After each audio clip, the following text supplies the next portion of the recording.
Good morning बच्चों, welcome to my channel. बेटा आज हम करेंगे क्लास 8 की गणित की वर्कशीट नंबर 24, जो कि आपकी डेट 17 दिसंबर की है। आज की वर्कशीट में हम घन और घनमूल के बारे में पढ़ेंगे।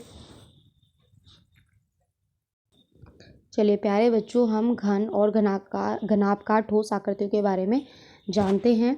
जिस प्रकार वर्ग आयत जैसी द्विविमीय आकृतियों की लंबाई और चौड़ाई होती है, ऐसे ही क्या होता है, जो तीन त्रिविमीय आकृतियाँ जो होती हैं उनकी लंबाई चौड़ाई और ऊंचाई होती है। ठीक है, क्षेत्रफल लंबाई गुणा चौड़ाई 2 गुणा 4। आयतन कैसे निकलता है, लंबाई गुणा चौड़ाई गुणा ऊंचाई।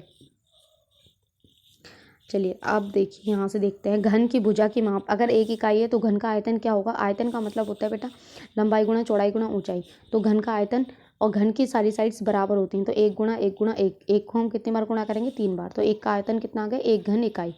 घन कितने, 1। ठीक है, इसको घात के रूप में कैसे लिखेंगे, 1 की घात 3। 1 गुणा 1 गुणा 1। 2 इकाई है तो 2 गुणा 2 गुणा 2, क्योंकि हमारा होता है भुजा गुणा भुजा गुणा भुजा। अब भुजा 2 है तो 2 गुणा 2 गुणा 2 गुणा तो 8। 8 घन इकाई आ गया, 8 आ गए घन। और 8 को हम कैसे लिखते हैं, 2 की पावर 3, यानी कि 2 को मैंने कितनी बार लिखा है, 3 बार लिखा। ऐसे ही हम देखिए 3 को लिखेंगे, 3 गुणा 3 गुणा 3 गुणा 27। 27 घन इकाई हो गया। और ये घाते के रूप में कैसे लिखेंगे, 3 की घात 3। ऐसे ये 4 इकाई है। ठीक है, तो आप यहाँ फिल कर लेना बेटा, यहाँ पे 27 आ जाएगा। ठीक है, और यहाँ पे कितना आएगा, 125 आएगा। ठीक है, फिल इन दी ब्लैंक्स दिए हुआ है। यहाँ आपका क्या आएगा, 4 गुणा 4 गुणा 4 आ जाएगा। यहाँ पे देखिए 6 गुणा 6 गुणा 6, तो आप इसको मल्टीप्लाई कीजिएगा कि कितना आएगा आपका आंसर, 216 आएगा।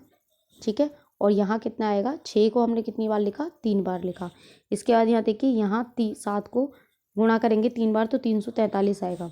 8 को 3 बार गुणा करेंगे तो 512 आएगा। ठीक है, 9 को 3 बार गुणा करेंगे तो 729 आएगा। और यहाँ पे भी आपका 729 आएगा। क्लियर है, चलिए आगे देखते हैं। ये तो कंप्लीट ही है, यहाँ पे बस आप देख लीजिएगा, यहाँ 1000 आएगा। ठीक है, जब हम संख्या को स्वयं से 3 बार गुणा किया जाता है तो पूर्ण घन संख्या प्राप्त होती है। यानी कि कोई भी संख्या उसको हम 3 बार गुणा करते हैं उसी संख्या को, तो हम उसे कहते हैं वो घन है, पूर्ण घन है। अब आप देखिए क्वेश्चन बेटा, सबसे पहले इसमें घन की आकृति बनानी है, तो आप ये खुद से बनाइएगा। घन की आकृति ये ऐसे बनेगी। ठीक है, इसको ऐसे ऐसे और ऐसे ऐसे और ये ऐसे। ठीक है, ये ढंग से बन नहीं पाया, मैं दोबारा बनाती हूँ इसको। ये देखिए ये ऐसे बनेगा।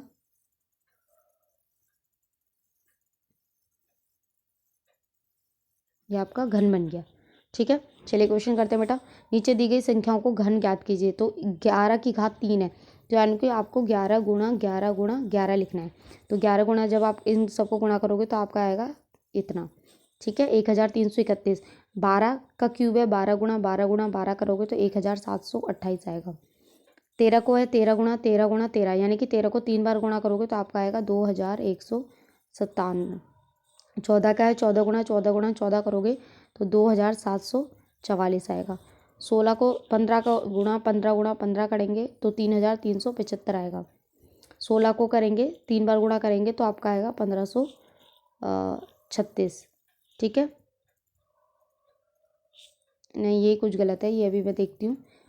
इसको देखिए 3 बार अगर हम गुणा करते हैं तो 16 गुणा 16 गुणा 16, 16 गुणा 16 गुणा 16 करते हैं तो आपका 4096 आएगा। 17 गुणा 17 गुणा 17 करते हैं तो आपका आएगा 4913। और 18 गुणा 18 गुणा 18 करते हैं तो आपका आएगा 5832। तो यहाँ आपकी वर्कशीट कंप्लीट होती है। आई होप आपको अच्छे से समझ में आई हो। तो प्लीज़ चैनल को लाइक करें, सब्सक्राइब करें, कमेंट करें। Thank you.